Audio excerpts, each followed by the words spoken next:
Hello friend. India जी के master में आपका स्वागत है। आज हम लोग बीपीएससी 71वां जो आने वाले हैं उन्हीं को देखते हुए बीपीएससी के द्वारा जो एग्ज़ाम लिया जाएगा 71वां, जो सक्सेस चाहते हैं, जो नए नए छात्र हैं, कम समय में बीपीएससी पीटी कवर कर सकते हैं। और जो कंटेंट हम बतलाएंगे उसमें पीटी और मेंस दोनों होगा। जो बीपीएससी का चाह रखने वाले, ऑफिसर बनने वाले जो बच्चे हैं, वो छूट बढ़ तैयारी करने से नहीं बनते हैं।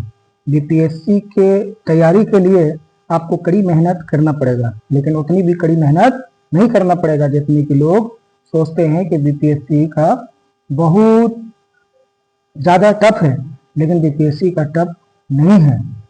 जैसे हम पढ़ाएंगे वैसे आप लोग फॉलो कीजिएगा तो आप कम समय में बीपीएससी पीटी के आप तैयारी पूरा कर लेंगे। जैसे कि हम आपको पूरा घटना चक्र एक क्लास बाय क्लास वीडियो बनाएंगे और वीडियो रोक कर करके बढ़िया से समझ कर करके, आप अगर समझ में ना आवे तो वीडियो को पॉज करके 2 घंटा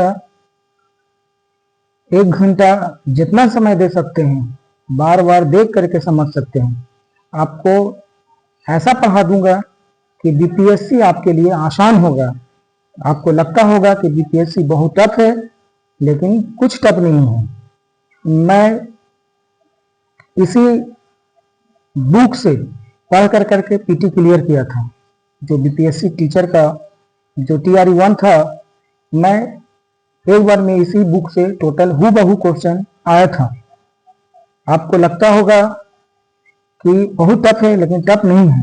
मैं आपको जैसे बतलाऊंगा वैसे आप फॉलो कीजिएगा तो आपको आसानी से पीटी निकल जाएगा और हर कॉम्पिटिटिव में आपके लिए आसान होगा। जैसे आपको मैं बतलाऊंगा वैसे ही आप खाली फॉलो कीजिएगा।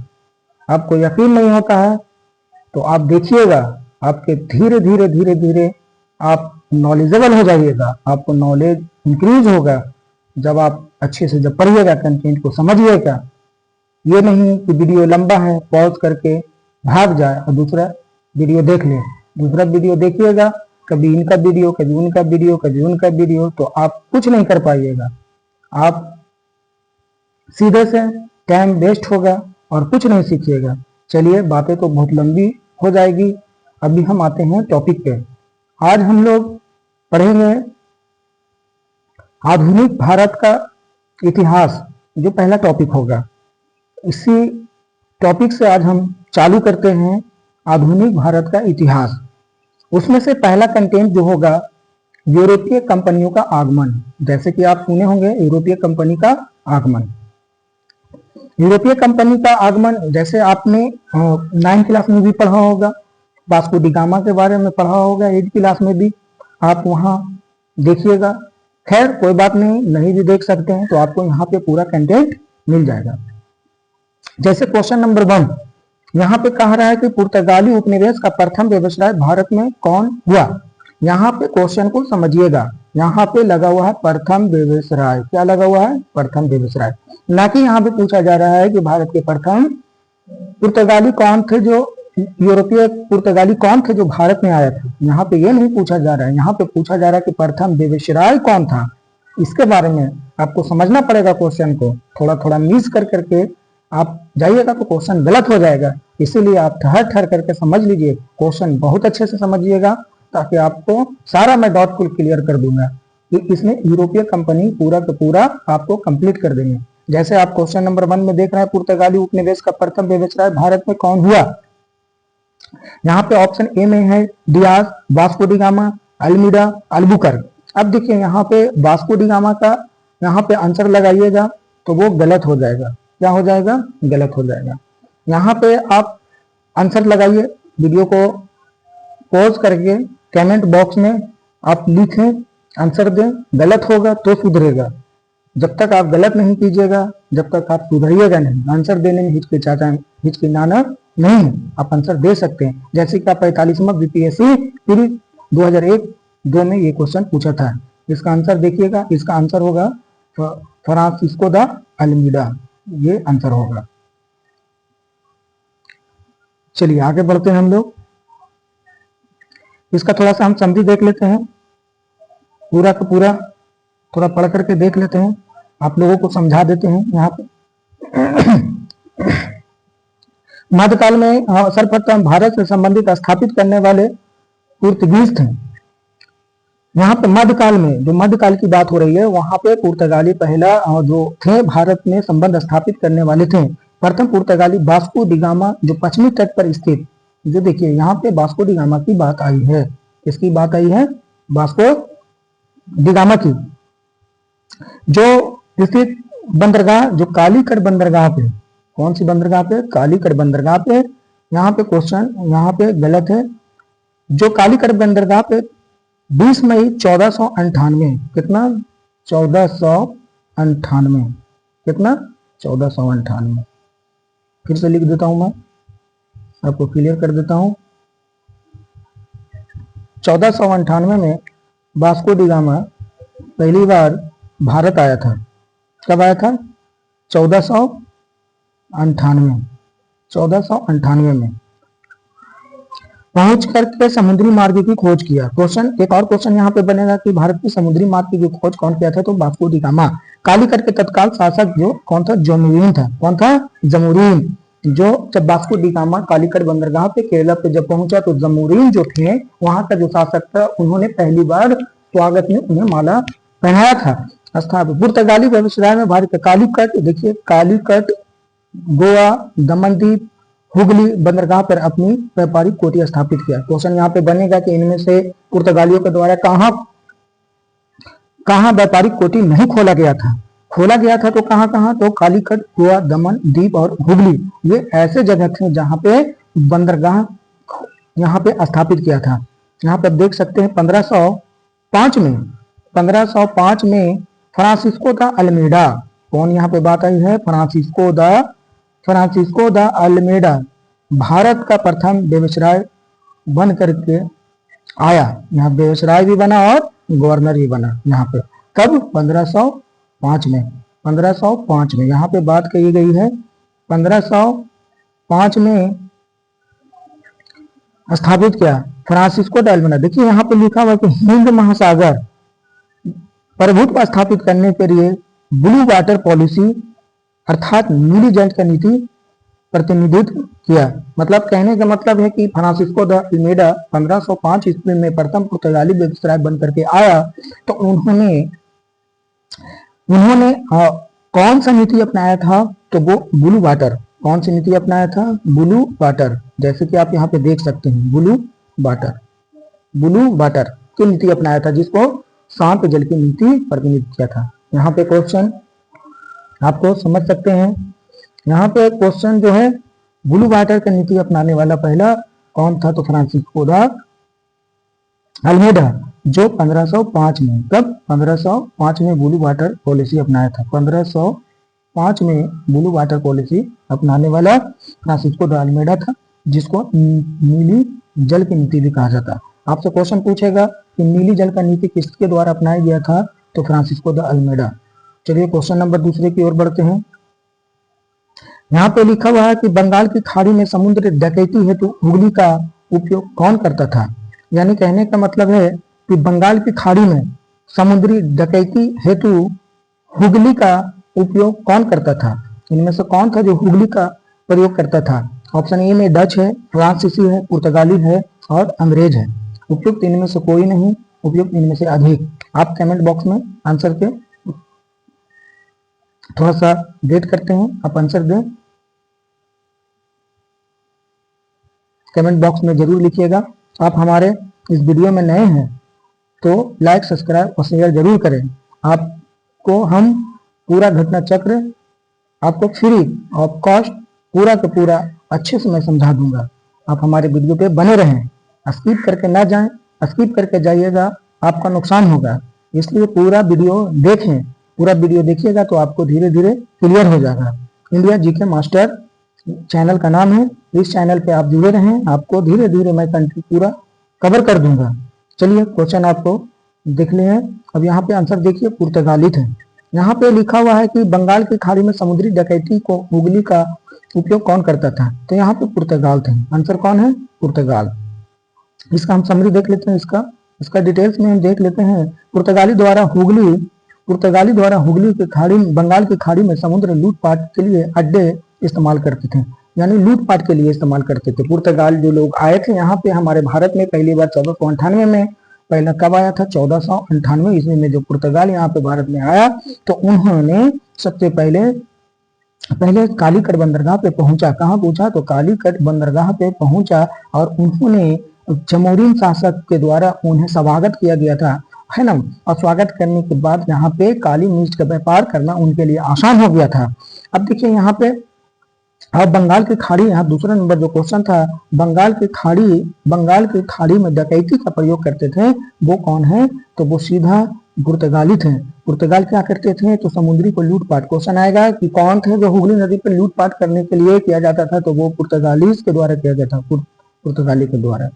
समझ में आ गया? आगे देखिए क्वेश्चन नंबर 3। क्वेश्चन नंबर 3 में है कि भारत में 1613 में अंग्रेज ने पहली बार फैक्ट्री कहाँ स्थापित किया? यहाँ पे बात आई 1613, कितना ईस्वी? 1613 में यहाँ पे फैक्ट्री स्थापित, यानी भारत में 1613 में अंग्रेजों ने पहली फैक्ट्री कहाँ स्थापित किया गया था? तो इसका आंसर आप लोग कमेंट बॉक्स में दीजिएगा। इसके लिए कमेंट बॉक्स में आंसर दीजिए। थोड़ा सा मैं रुकता हूँ, उसके बाद आंसर मैं बतलाता हूँ। आप हमारे चैनल पे नए हैं तो लाइक, सब्सक्राइब और शेयर जरूर कर दें। आपको इसी तरह मैं पूरा घटना चक्र करवा दूंगा। वीडियो एक एक करके मैं डालूंगा, एक एक करके वीडियो देखिएगा कि मैं प्ले लिस्ट में सारा वीडियो को इकट्ठा करके आप प्ले लिस्ट में जरूर देख लीजिएगा, आपको आसान होगा। चलिए इसका आंसर देख लेते हैं। इसका आंसर देखते हैं। इसका आंसर है सूरत। क्या है? सूरत। यहाँ पे देख लीजिएगा, इनका आंसर है सूरत। यानी भारत में 1613 में अंग्रेज ने पहली फैक्ट्री कहाँ स्थापित किया था? तो वो सूरत में स्थापित किया था। कहाँ किया था? सूरत में। अब देखिए यहाँ पे 1613 में पहली बार अंग्रेजों के द्वारा, है ना, पहली फैक्ट्री स्थापित किया गया था वो सूरत में। क्वेश्चन इसी को पलट करके आएगा कि सूरत में पहली फैक्ट्री अंग्रेजों द्वारा कब खोला गया था? तो 1613 ईस्वी में। आगे देखिए क्वेश्चन, जिसको थोड़ा सा समरी देख लेते हैं जल्दी में। यहाँ विलियम हॉकिंस जो सूरत, कौन था? विलियम हॉकिंस जो सूरत के मुगल दरबार 1609 में, है ना, 1609 में, किंतु सूरत में फैक्ट्री स्थापित की, अनुमति पाने वाले नहीं हो सका 1611 में पुर्तगाली के विरुद्ध। अब देखिए यहाँ पे 1609 में आया, है ना। यहाँ पे कैप्टन हॉकिंस जो जहांगीर, किसके समय में? जहांगीर के शासनकाल में जो कैप्टन हॉकिंस थे, उन्होंने सूरत में 1609 में अंग्रेजों के द्वारा जो था, कैप्टन हॉकिंस ने सूरत में अंग्रेज यानी औरंगजेब से खोलने के लिए मांग किया था फैक्ट्री। जैसे कि आप यहाँ पे देख सकते हैं। क्वेश्चन नंबर यहाँ पे लिखा हुआ है कि बावजूद कैप्टन मिल्टन सूरत में हो गया था स्वावली पहुंचा और मुगल गवर्नर के वहां व्यापार करने की अनुमति पाने वाले सफल किया गया। कैप्टन वेस्ट के द्वारा सूरत में बंदरगाह की विजय हो गया था। पुर्तगाली एक अधिकार का नियंत्रण को भंग किया, जिसके बाद जहांगीर के, आया ना बात यहाँ पे, जहांगीर के शाही फरमान, इसके शासन का जहांगीर के शाही फरमान अंग्रेजों सूरत में 1613 में स्थापित किया फैक्ट्री। समझ में आया? यहाँ पे सूरत में जो अंग्रेजों के द्वारा जो व्यापार कोठी खोला गया था, वो जहांगीर से अनुमति मांगा और वहां पे अपना देश में दूसरा भाग में फैलाया। और सिद्र, जैसे कि आप देख सकते हैं, सिद्र यहाँ पे अहमदाबाद, बुरहानपुर, अजमेर अलग अलग स्वामी फैक्ट्री स्थापित किया। ये क्वेश्चन नंबर 4।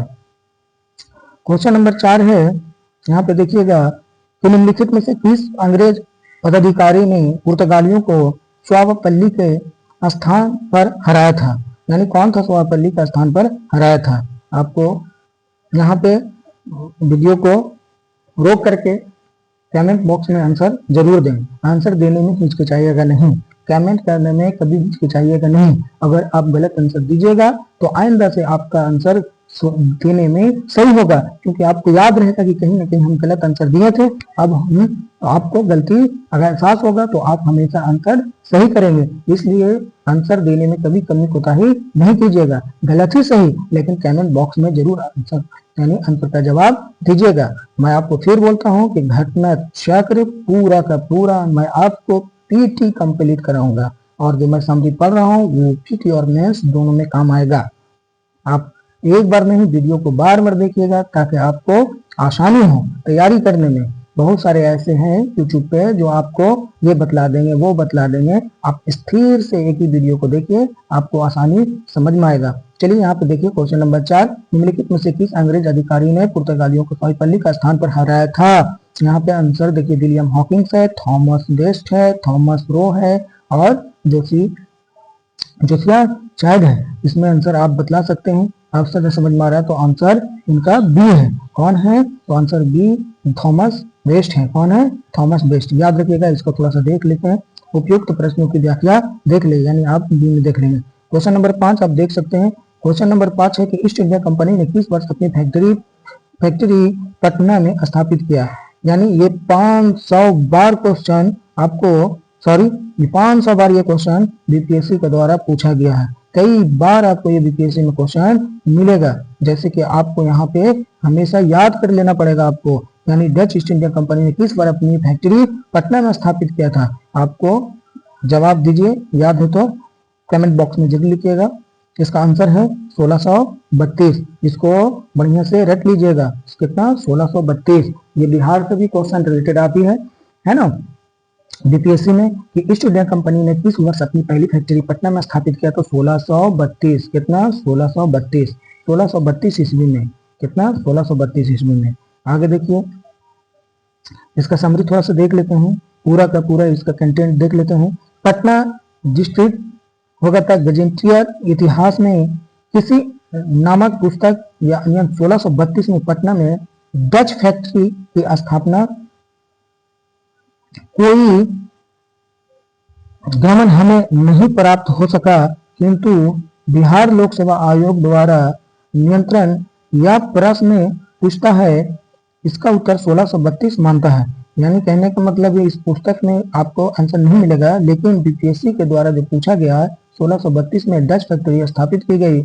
हो गया था रुचि सूरत वस्त्र चीनी सोरा अफीम आदि व्यापार संबंधित था। यानी 1632 में जो पटना में फैक्ट्री जो खोला गया था उसमें सूती वस्त्र चीनी सोरा अफीम आदि का व्यापारी किया जाता था। आपसे एक क्वेश्चन और पूछ सकता है कि पटना में जो फैक्ट्री खोला गया था 1632 में किस चीजों का व्यापार किया जाता था। तो सूती वस्त्र चीनी और अफीम आदि का व्यापार किया जाता था। चलिए question number 6, Dutch east India company ने किस वर्ष पटना में, देखिए बार बार ये क्वेश्चन पूछा जा रहा है कि डच ईस्ट इंडिया कंपनी ने किस वर्ष पटना में कारखाना स्थापित किया था। तो आंसर इसको कमेंट बॉक्स में आपको देना है। और ये क्वेश्चन आपको मैं नहीं बतलाऊंगा आंसर, क्योंकि आप जानते हैं, फिर भी मैं चलो बतला देता हूँ। 1632। कितना? 1632। अब देखिए यहाँ पे क्वेश्चन नंबर 7। क्वेश्चन नंबर 7 में यहाँ पे आपको मैं बतलाता हूँ कि निम्नलिखित में से प्रथम कर्नाटक युद्ध कौन सा तात्कालिक कारण था। यानी प्रथम कर्नाटक युद्ध का तात्कालीन कारण पूछ रहा, तत्कालीन कारण। पहला था क्वेश्चन, अंग्रेजों और फ्रांस के बीच प्रतिद्वंद्विता, ऑस्ट्रिया की राजगद्दी का जंग, आगे कर्नाटक की राजगद्दी का मसला। चौथा है अंग्रेजों द्वारा फ्रांसीसी जहाजों का अधिग्रहण। इसका आंसर बतलाइए, कमेंट बॉक्स में लगाइए आंसर। इसका आंसर है डी। क्या है इसका आंसर? डी है ना। यानी इसका आंसर है अंग्रेजों द्वारा फ्रांसीसी जहाजों का अधिग्रहण। यानी अंग्रेज की जो जहाज था फ्रांसीसियों ने इसे ग्रहण कर लिया था। जैसे कि आप यहाँ पे देख सकते हैं, इसको थोड़ा जल्दी में पढ़ देते हैं कि प्रथम कर्नाटक युद्ध 1746 से 48 हुआ था। 1746 से 48 हुआ था। कितना हुआ था? 1746 से 48 प्रथम कर्नाटक युद्ध। याद रखिएगा 2 साल चला था, है ना। 1746 से 48 ऑस्ट्रिया का उत्तराधिकार जो 1740 में आरंभ हुआ था। हो गया। तो विस्तार मात्र ब्रिटिश सरकारों का होगा था आज्ञा के विरुद्ध होगा था दोनों दलों अंग्रेज और फ्रांसीसी। इसके बीच अंग्रेज और फ्रांसीसी 1746 में युद्ध प्रारंभ कर दिया। यानी 1700 1746 में, कब 1746 में युद्ध प्रारंभ कर दिया, कौन, अंग्रेज और फ्रांसीसियों के द्वारा, है ना, 1746 में युद्ध प्रारंभ कर दिया। आगे देखिए, अंग्रेजों द्वारा कुछ फ्रांसीसी जहाजों पर अधिकार करके हो गया था लेना युद्ध का तत्कालीन बन गया, यानी तत्कालीन कारण। आपसे पूछेगा कि प्रथम कर्नाटक युद्ध का तत्कालीन कारण क्या बन गया, क्या था, तो तत्कालीन कारण यही था, अंग्रेज और फ्रांसीसी के बीच हो गया था जो युद्ध हुआ था, उसमें अंग्रेजों के द्वारा फ्रांसीसी जहाज को लूट लिया गया था। प्रथम कर्नाटक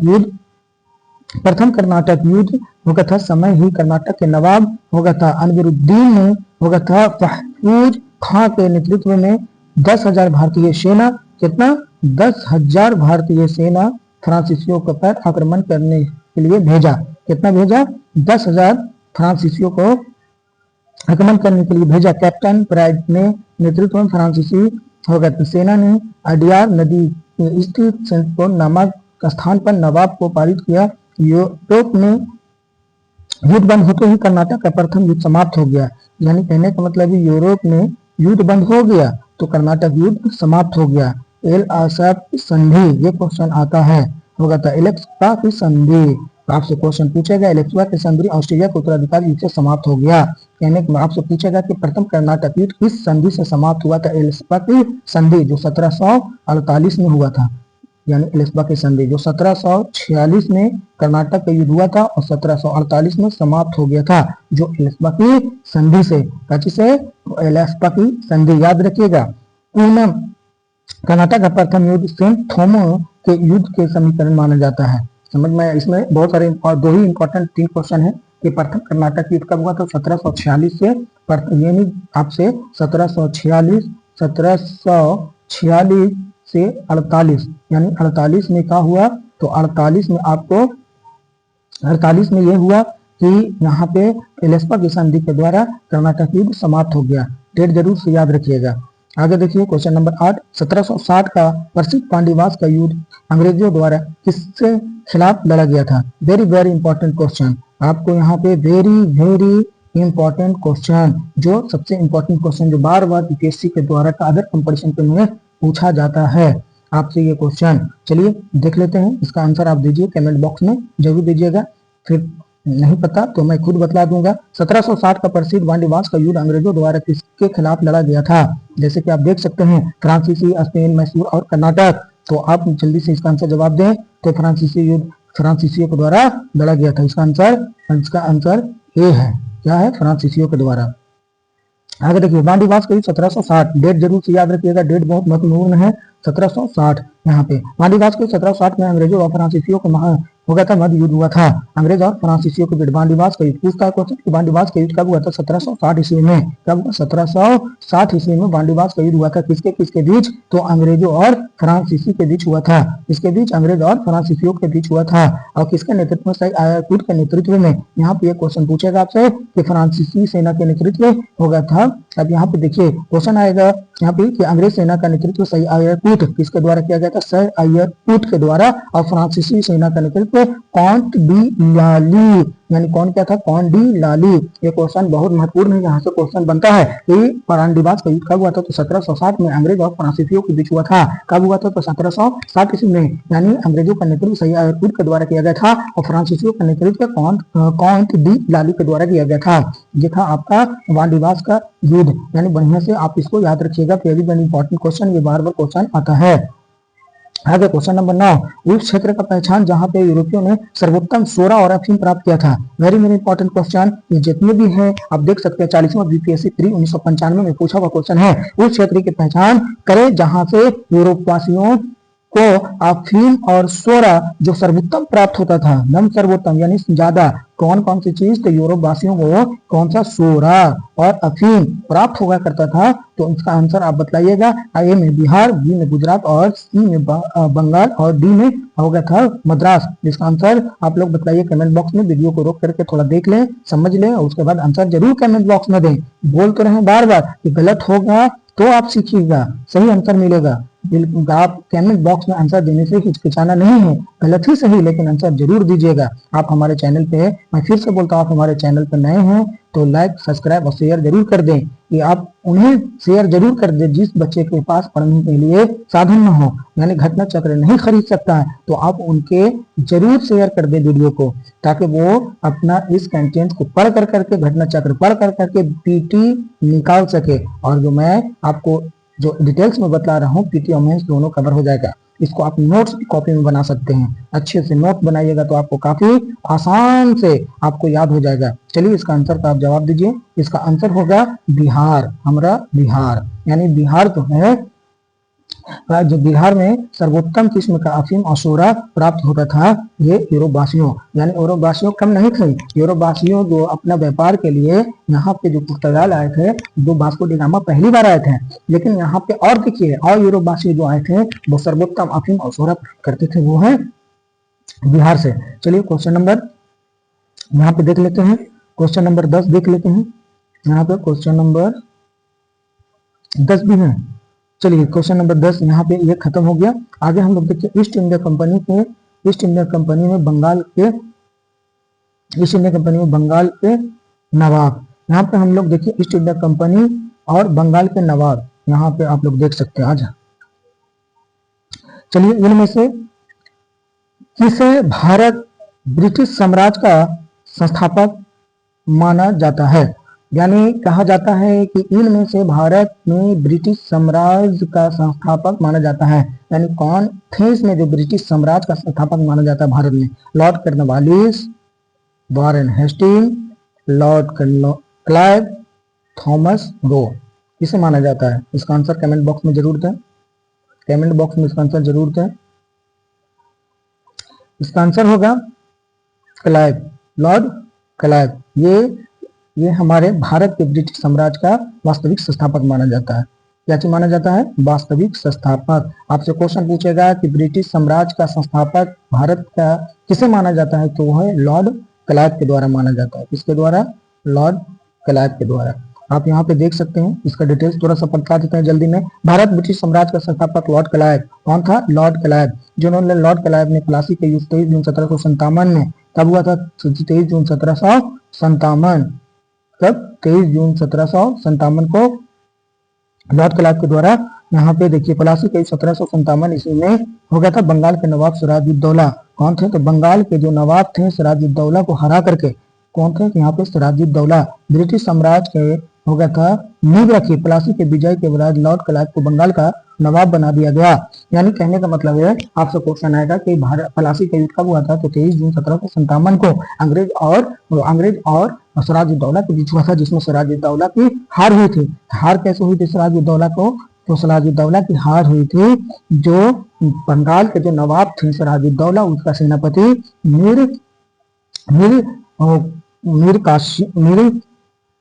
यहाँ पे देखिए, यहाँ पे लॉर्ड क्लाइव बंगाल का गवर्नर था, जो यहाँ पे 1758 से 1760 तक और 1765 से 67 तक बंगाल का गवर्नर रहा। इन्हें बंगाल का द्वैत शासन की व्यवस्था, आपसे क्वेश्चन पूछेगा कि बंगाल में द्वैत शासन की स्थापना किसके द्वारा किया गया था, तो वो है लॉर्ड क्लाइव। क्वेश्चन को बढ़िया से याद रखिएगा, यहाँ पे समझिएगा बढ़िया से। आपको पहला क्वेश्चन तो यही यादेगा कि प्लासी का युद्ध कब हुआ, तो 23 जून, कितना?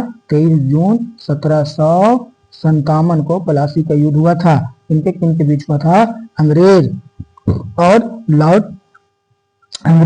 अंग्रेज और किसके बीच? तो सिराजुद्दौला के बीच हुआ था। आपको याद रखना है। चलिए आगे क्वेश्चन बढ़ते हैं, बहुत ज्यादा लंबा वीडियो हो जाएगा, ज्यादा आपको बतलाएंगे तो। चलिए यहाँ पे देखिए, बक्सर की लड़ाई, यहाँ पे क्वेश्चन नंबर 2, बक्सर की लड़ाई के बाद किस संधि पर हस्ताक्षर किए गए? यानी कहने का मतलब है, बक्सर की लड़ाई जो थी, जो किस संधि के पर हस्ताक्षर के लिए किया गया था? कहने का मतलब देखिए, 2 युद्ध हुआ था। एक प्लासी का युद्ध 23 जून 1757 को हुआ था प्लासी का युद्ध, और बक्सर का युद्ध कब हुआ था, तो 1764 को। कब हुआ था? 1764 बक्सर का युद्ध, है ना। प्लासी का युद्ध बंगाल में हुआ था। कहाँ हुआ था? बंगाल में। और बक्सर का युद्ध कहाँ हुआ था? तो बिहार में हुआ था। कहाँ हुआ था? बिहार में। आप देख सकते हैं। चलिए यहाँ पे देखिए, बक्सर की लड़ाई के बाद किस संधि व हस्ताक्षर के लिए किया गया था? तो यहाँ पे आंसर आप बतला सकते हैं। आंसर इलाहाबाद की संधि। कब हुआ था? इलाहाबाद की संधि। इसका थोड़ा सा डिटेल्स में देख लेते हैं जल्दी में। बक्सर की लड़ाई 1764, आगे ना बात। बक्सर की लड़ाई 1764 में हुआ था। कासिम अवध के नवाब सिराजुद्दौला एवं मुगल सम्राट शाह आलम द्वितीय क्या थे? तो शाह आलम द्वितीय। शाह आलम द्वितीय अंग्रेजी विजय रहे। ब्रिटिश सेना के नेतृत्व में हेक्टर मुनरो ने किया। यानी कहने का मतलब है कि ब्रिटिश की तरफ से जो नायक थे वो हेक्टर मुनरो। ब्रिटिश की तरफ से कौन लड़ रहे थे? तो वो हेक्टर मुनरो लड़ रहे थे। कौन लड़ रहे थे? Hector Munro. हेक्टर मुनरो लड़ रहे थे। इस युद्ध की समाप्ति हेक्टर मुनरो। इस युद्ध की समाप्ति जो इलाहाबाद की संधि से हुई। कितनी संधि? इलाहाबाद की संधि 1765 में हुआ था। कब हुआ? 1765 में हुआ था। मुगल बादशाह शाह आलम द्वितीय। कौन थे? शाह आलम द्वितीय नवाब मीर कासिम अवध के नवाब सिराजुद्दौला के मत थे। मतलब कहने का मतलब है कि जो सिराजुद्दौला के जो नजदीक थे वो थे मीर कासिम, है ना। जो इलाहाबाद की संधि, आपसे एक क्वेश्चन बन गया यहाँ पे, इलाहाबाद की संधि 1765 में हुआ था। कब हुआ? 1765। 1765 में इलाहाबाद की संधि हुई थी। इलाहाबाद की संधि 1765 में हुई थी। आगे देखिए क्वेश्चन, यहाँ पे देखिए क्वेश्चन। इलाहाबाद की संधि के बाद रॉबर्ट क्लाइव, यहाँ पे किन की बात है? रॉबर्ट क्लाइव मुर्शिदाबाद का उप दीवान किए गए। इलाहाबाद की संधि के बाद यानी रॉबर्ट क्लाइव ने मुर्शिदाबाद का उप दीवान किसे बनाया था? मतलब इलाहाबाद की संधि 1765 में हुआ। कितना? 1765। 1765 में जो इलाहाबाद की संधि हुई, उसके बाद वहां पे उप दीवान मुर्शिदाबाद को किसे बनाया था? रॉबर्ट क्लाइव ने। इसका आप जवाब दे सकते हैं कमेंट बॉक्स में। पहला मोहम्मद रजा खान को, शिताब राव को, राय दुर्लभ को, सैयद गुलाम हुसैन को। आंसर दीजिएगा, आंसर दीजिए इसका आंसर दीजिए कमेंट बॉक्स में, जरूर आंसर दीजिएगा। चलिए इसका आंसर है मोहम्मद रजा खान। कौन है? मोहम्मद रजा खान। आगे देखिए डिटेल्स देख लेते हैं यहाँ पे। चलिए जल्दी से बतला देते हैं। इलाहाबाद की संधि, इलाहाबाद की दूसरी संधि, इलाहाबाद की पहली संधि कब हुआ था? आपको याद होना चाहिए 1700। इलाहाबाद की संधि 1765 में हुई। इलाहाबाद की संधि, है ना। तो इलाहाबाद की दूसरी संधि 1765 के अनुसार होगा था। भगौड़े सम्राट शाह आलम ने अंग्रेज संरक्षक ले लिया, है ना। इसके बाद इलाहाबाद के द्वितीय इलाहाबाद के रखा। शाह आलम द्वितीय ने 12 अगस्त 1765 को होगा था फरमान द्वारा कंपनी के बंगाल, बिहार और उड़ीसा, कौन कौन सा दीवान बनाया? बंगाल, बिहार, उड़ीसा वर्तमान दीवान स्थापित किया। यानी कहने का मतलब है बंगाल में, बिहार में और उड़ीसा में दीवान बनाया। कंपनी का सम्राट 26 लाख रुपया, कितना? 26 लाख रुपया होगा था देनी। निजाम ब्याज 53 लाख रुपया कंपनी के सीधा स्थापित किया। चलिए आगे देखिए क्वेश्चन नंबर 7 देखिए। क्वेश्चन नंबर 7, क्वेश्चन नंबर 7, किसने संधि विजित कर उसका अधिकार किया? इसका आंसर दीजिए। इसका आंसर सी है, नेपियर। देख लेते हैं इसका। 1843 में अफगानिस्तान युद्ध के बाद चार्ल्स नेपियर ने संधि का विलय ब्रिटिश भारत में कर लिया।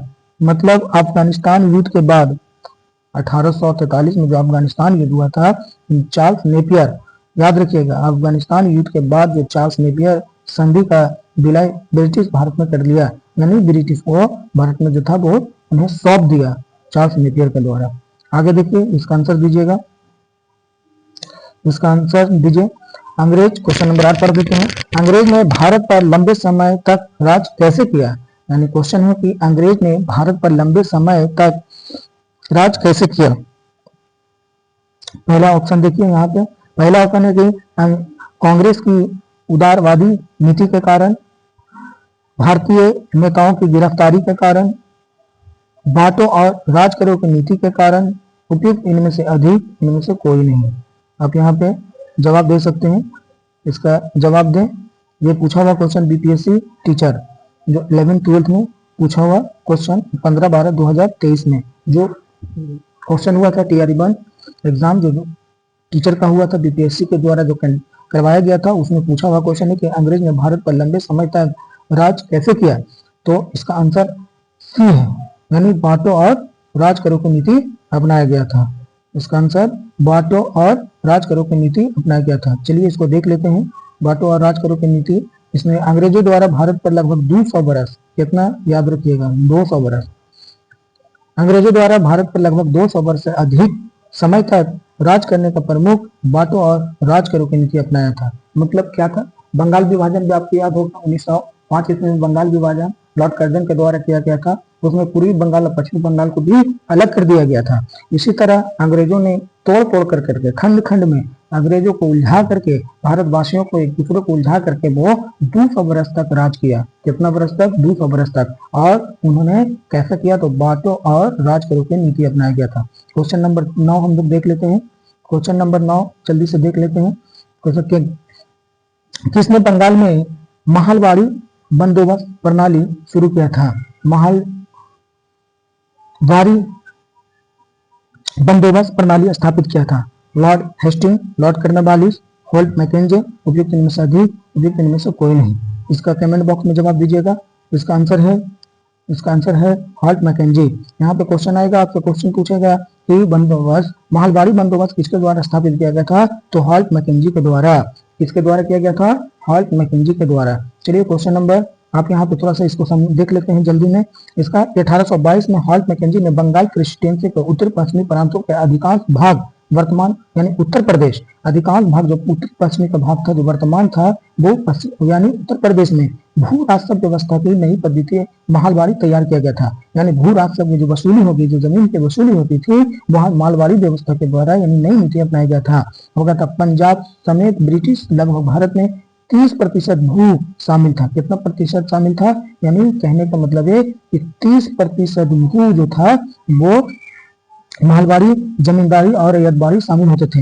यानी कहने का मतलब है कि महलवाड़ी जो पद्धति था, जमींदार और रैयतवाड़ी, जमींदार को जिसको जमीन होता था, रैयतवाड़ी जो शामिल जो करते थे, जो रैयतवाड़ी होते थे, है ना। उसमें देखिए कह रहा है कि बंगाल में बंगाल नए प्रश्न में बंगाल शब्द का प्रयोग करने का तो त्रिगुट या बंगाल प्रेसिडेंसी शब्द का प्रयोग उपयोग किया गया था। चलिए यहाँ पे देखिए ये लोकसभा के द्वारा दिया गया है, इसका आंसर क्या माना जाएगा? यहाँ पे देखिए क्वेश्चन,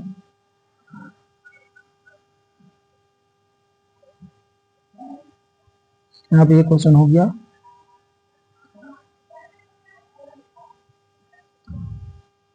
क्वेश्चन नंबर 10 देख लीजिए हम लोग।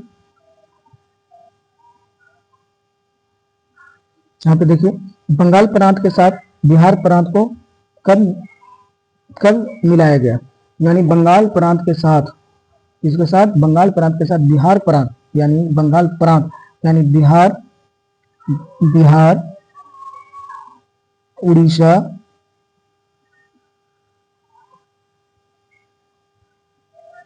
ये जो थे बिहार उड़ीसा, ये जो थे ये प्रांत में थे, तो इन्हें कब शामिल किया गया? तो 1733 ईस्वी में शामिल किया गया। याद रखिएगा क्वेश्चन को बढ़िया से कि बंगाल प्रांत के साथ बिहार प्रांत को कब मिलाया गया? तो 1733 में बिहार प्रांत को मिला लिया गया था। देखिए 1733 में बंगाल सूबा विलयन हो गया था, बंगाल सूबे में किया गया। कब किया गया? 1733 में। कब किया गया? 1733 में हो गया था। बंगाल प्रांत को 4 भागों में बांटा गया था। कितने भागों में? 4 भागों में। जैसे कि आप देख सकते हैं यहाँ पे, जिसमें से पहला था सेंट्रल डिवीजन, जिसमें सेंट्रल डिवीजन में कौन कौन था? जिसमें पश्चिम बंगाल, उत्तरी बंगाल, मध्य बंगाल शामिल थे। ढाका डिवीजन जो अभी बांग्लादेश है, ढाका और दक्षिणी बंगाल में शामिल स्थापित किया। बिहार और उड़ीसा भी शामिल थे, मतलब है ना, बिहार और उड़ीसा भी शामिल थे। ये आपका क्वेश्चन। चलिए आज हम लोग दूसरा भी पढ़ लेते हैं, थोड़ा वक्त मिलता है तो देखते हैं। आपको वीडियो अगर अच्छी लग रही है तो लाइक और सब्सक्राइब और शेयर जरूर कर दें। चलिए अभी एक और टॉपिक पढ़ लेते हैं, क्षेत्रीय राज और पंजाब और मैसूर। यहाँ पे क्षेत्रीय राज के बारे में पढ़ना है, पंजाब और मैसूर के बारे में, जो वेरी वेरी इंपॉर्टेंट यहाँ से क्वेश्चन बन करके आता है। जो बीपीएससी टीआरई 4 भी देना चाहते हैं ये आप पढ़ सकते हैं, आप अच्छे से आप तैयारी करके जा सकते हैं ताकि आपको अच्छी समझ आ जाए। और ये तो बीपीएससी पीटी के लिए कंफर्म यहाँ से क्वेश्चन घटना चक्र के द्वारा आता है। इसको अच्छे से पढ़ के जाए, आपका पीटी कंप्लीट हो जाएगा। और अदर कॉम्पिटिटिव, जो भी कॉम्पिटिटिव है वो सारा क्वेश्चन टच करता है यहाँ से। आगे देखिए क्वेश्चन है कि टीपू सुल्तान ने अपनी राजधानी कहाँ बनाई थी। वेरी वेरी इंपॉर्टेंट क्वेश्चन, यहाँ से क्वेश्चन आता है। यहाँ पे देखिए श्रीरंगपट्टनम में, मैसूर में, बंगलौर में, कोयम्बटूर में। तो टीपू सुल्तान ने अपनी राजधानी कहाँ स्थापित किया गया था? आप आंसर दे दीजिए, कमेंट बॉक्स में जरूर लिखिएगा। इसका आंसर क्या होगा? तो इसका आंसर होगा श्रीरंगपट्टनम। क्या होगा? श्रीरंगपट्टनम। आगे देखिए, यहाँ पे देखिए, यहाँ पे आप समझिए कि टीपू सुल्तान श्रीरंगपट्टनम में अपनी राजधानी बनाया था। क्वेश्चन आएगा कि टीपू सुल्तान अपनी राजधानी कहाँ बनाया था? तो श्रीरंगपट्टनम में बनाया था। कहाँ बनाया था? श्रीरंगपट्टनम में अपनी राजधानी बनाया था। आगे देखिए, यहाँ पे लिखा हुआ है जैकोबिन क्लब की स्थापना। यहाँ जैकोबिन क्लब, यहाँ पे टीपू सुल्तान पूछता है क्वेश्चन यहाँ पे कि जैकोबिन क्लब की स्थापना किसके द्वारा किया गया था? तो वो है टीपू सुल्तान के द्वारा। और इसका सदस्य बना जैकोबन, है ना। साथ वह अपनी राजधानी में फ्रांस और मैसूर का मैत्री का प्रतीक स्वतंत्रता का बीज रोपा। यानी कहने का मतलब है कि फ्रांस में मैसूर के मैत्री का स्वतंत्रता का बीज लगाया हो गया था। यानी क्वेश्चन कि ट्री फ्रीडम ऑफ ट्री किसके द्वारा लगाया गया था? तो वो है टीपू सुल्तान के द्वारा, है ना। किस शासक के द्वारा? टीपू सुल्तान के द्वारा। अंग्रेजों के विरुद्ध में सहायता प्राप्त अरब कुस्तुनतुनिया आदि इस्तांबुल, काबुल और मॉरिशस में अपने हो गया था द्वीप मंडल भी भेजा। कौन भेजा? तो टीपू सुल्तान। आगे क्वेश्चन नंबर 2 देख लीजिए।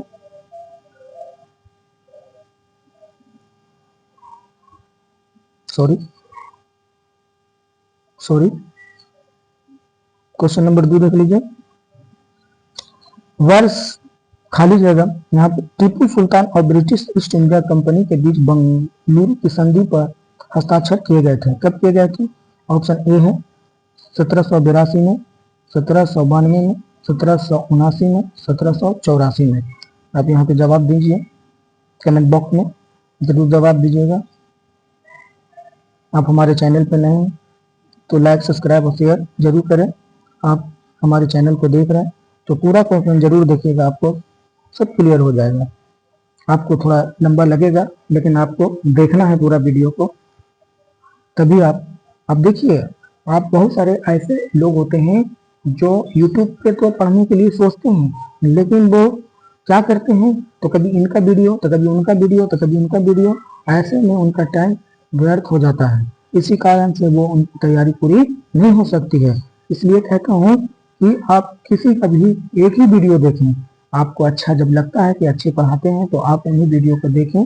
जैसे आपको मैं पढ़ा रहा हूँ, अगर आपको समझ में आ रही है तो आप हमारे इस चैनल पे जुड़े रहें, इंडिया जीके मास्टर में आप हमें जुड़े रहें, ताकि आपको सारा चीज क्लियर हो जाएगा। मैं आपकी जिम्मेदारी लेता हूँ पीटी क्लियर करवाने के लिए।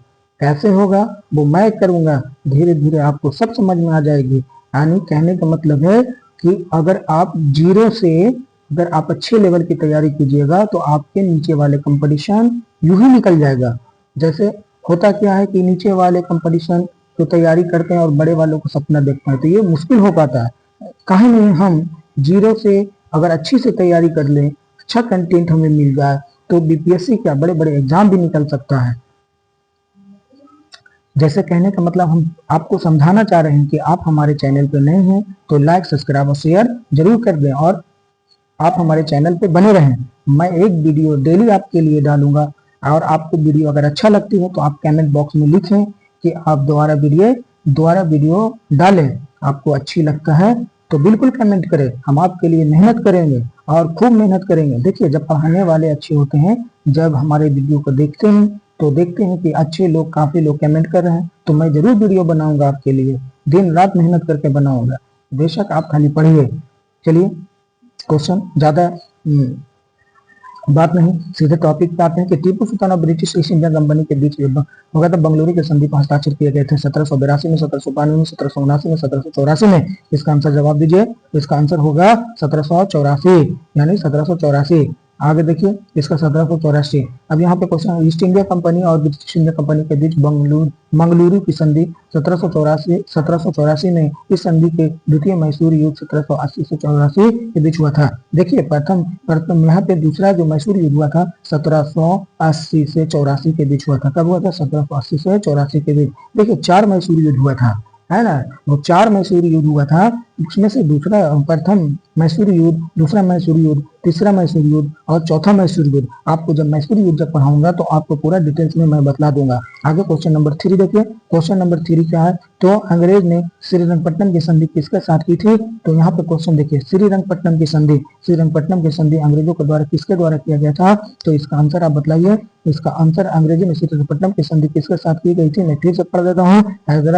हैदर अली, टुपले, टीपू सुल्तान और नंद राज, यानी इसका आंसर होगा टीपू सुल्तान। ये हैदर अली कौन है? तो टीपू सुल्तान के फादर है, यानी उनके पिताजी हैं। आगे देखिए, इसका थोड़ा सा देख लेता हूँ। बात आ गई यहाँ पे, देखिए दूसरा मैसूर युद्ध 1790 से 92 आवाज श्रीरंगपट्टनम की संधि 1792 के द्वारा इस संधि की ओर से करने वाली 100 मैसूर टीपू सुल्तान में शामिल थे, जैसे कि आप यहाँ पे देख सकते हैं। आगे देखिए, क्वेश्चन नंबर 4 जल्दी करवा देता हूँ। रणजीत सिंह ने सुप्रसिद्ध कोहिनूर हीरा प्राप्त किया था। वेरी इंपॉर्टेंट क्वेश्चन, ये बीपीएससी के द्वारा पूछा जाता है, ये बार क्वेश्चन पूछा जाता है कि रणजीत सिंह ने सुप्रसिद्ध कोहिनूर हीरा कहाँ से प्राप्त किया था? कोहिनूर हीरा कहाँ से प्राप्त किया था रणजीत सिंह ने? इसका आंसर देखिए, शाहभूजा से। किससे? शाहभूजा से। शाहभूजा से, आप याद रखिएगा, शाहभूजा जो थे, रणजीत सिंह ने सुप्रसिद्ध कोहिनूर हीरा प्राप्त किए थे शाहभूजा से। अब देखिए, यहाँ पे शाहभूजा कौन थे? तो यहाँ पे आपको थोड़ा सा जल्दी में बता देता हूँ। पंजाब बादशाह अहमद शाह अब्दाली ने सम्राट का भाग था, परंतु 1773 में उनकी मृत्यु के पश्चात हो गया था कश्मीर इत्यादि मुल्तान कश्मीर छोटे छोटे भागों में हो गया था, छोड़ करके चले गए थे। और देखिए, यहाँ पे ज्यादा पढ़ूंगा तो बहुत लंबा हो जाएगा। आगे देखिए, जो काम का है वही आपको मैं बतला देता हूँ ताकि आपको डायरेक्ट हिट एग्जाम में जाए। देखिए, पंजाब भूमि हस्ताक्षर अधिनियम कब पारित हुआ था? यानी कहने का मतलब है, भूमि पर पंजाब भूमि हस्तांतरण अधिनियम, पंजाब में भूमि का जो हस्तांतरण होगा उससे कब पारित किया गया था? तो इसका आंसर का आप जवाब दीजिए। इसका आंसर का जवाब 1900 ईस्वी में होगा। कब होगा? 1900 ईस्वी में। आगे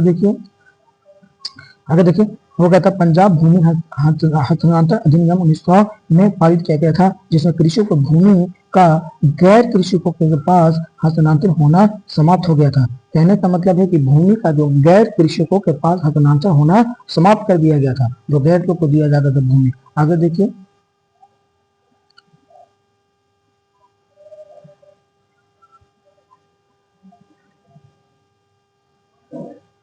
यहाँ पे देखिए, सॉरी, यहाँ पे चलिए क्वेश्चन, भारत में ब्रिटिश साम्राज्य का संस्थापक कौन था? ये तो क्वेश्चन हो गया, ये क्वेश्चन हो गया, नोट कलर।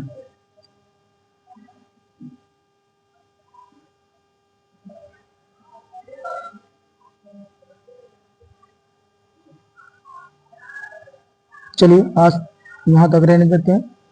आपके लिए क्वेश्चन मैं दे करके जाता हूँ, इसका आंसर का जवाब जरूर दीजिएगा। इसका आंसर क्या होगा? आप खोज करके, थोड़ा मेहनत कर करके आप बतलाइएगा। निम्नलिखित में किसने बंगाल में द्वैत शासन प्रणाली स्थापित किया था? मैं बतला चुका हूँ, द्वैत शासन। ये क्वेश्चन नोट कर लीजिएगा और कमेंट बॉक्स में जरूर दीजिएगा। मैं फिर से बोल देता हूँ कि आप हमारे वीडियो पे नए हैं तो चैनल को लाइक, सब्सक्राइब और शेयर जरूर कर दें। शेयर व्हाट्सएप ग्रुप में कर दें, ताकि आप उन लोगों तक पहुंचा दीजिए वीडियो को जो बेचारे पढ़ नहीं सकते हैं, जो बेचारे घटना चक्र नहीं खरीद सकते हैं, वो हमारे यूट्यूब चैनल से वो सीख सकते हैं अच्छे कंटेंट में। आप हमारे वीडियो पे नए हैं तो लाइक, सब्सक्राइब और शेयर जरूर करें। इसके और आप लोगों को अगर वीडियो अच्छा लगा तो आप हमें कमेंट बॉक्स में लिख करके बतलाएं वीडियो, और अपलोड कर दूंगा और इसी तरह मैं डेली पढ़ाऊंगा। अगर आप उत्सुक रहिएगा तो मैं वीडियो डेली लेकर के आऊँगा, डेली पढ़ाऊंगा। इसके लिए मैं आपको फिर से कहता हूँ कि आप हमारे चैनल पर नए हैं तो लाइक, सब्सक्राइब और शेयर जरूर करें। इंडिया जीके मास्टर चैनल याद रखिएगा, इंडिया जीके मास्टर। आप हमारे चैनल को सब्सक्राइब जरूर कर दीजिएगा, ताकि इतना मेहनत से वीडियो बनाते हैं। आपका देखिए, आप मेहनत जो हम करते हैं और आप हमें सब्सक्राइब कीजिएगा तो हमें लगेगा कि वो हमें चाहते हैं। तो हम इसके लिए और दिल जानों से मेहनत करके आप लोगों को मैं पीटी तक रास्ता क्लियर करवा दूंगा इंडिया जीके मास्टर में। धन्यवाद।